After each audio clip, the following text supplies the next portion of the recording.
जब एक जगह पर तुलसीदास जी कथा कह रहे थे,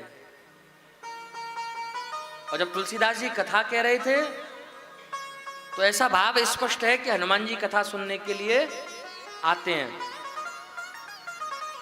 तो आज जब तुलसीदास जी ने अशोक वाटिका का वर्णन प्रदान किया तो बड़ा सुंदर वर्णन प्रदान किया।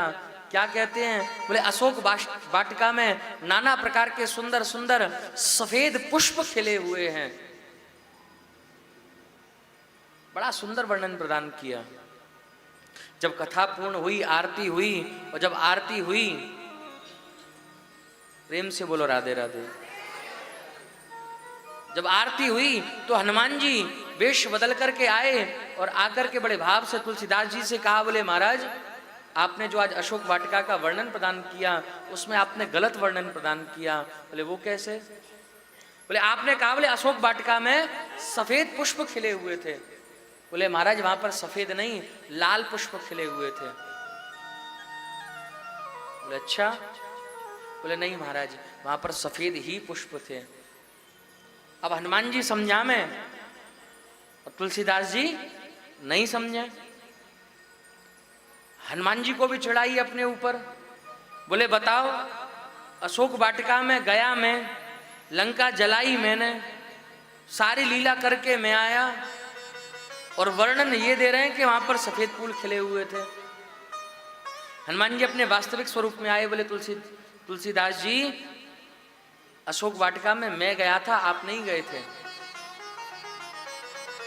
तुलसीदास जी अभी भी अपनी बातों पर अड़ग रहे, और जब झगड़ा बढ़ने लगा तो इनका झगड़ा निपटाने के लिए स्वयं मर्यादा पुरुषोत्तम भगवान श्री राम को प्रकट होना पड़ा। हनुमान जी बोले महाराज आप ही समझाओ।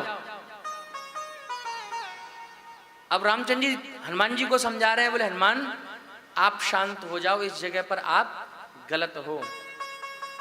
क्यों? बोले उस जगह पर सफेद ही पुष्प खिले हुए थे। बोले महाराज वहां तो आप भी नहीं थे, गया तो मैं ही था।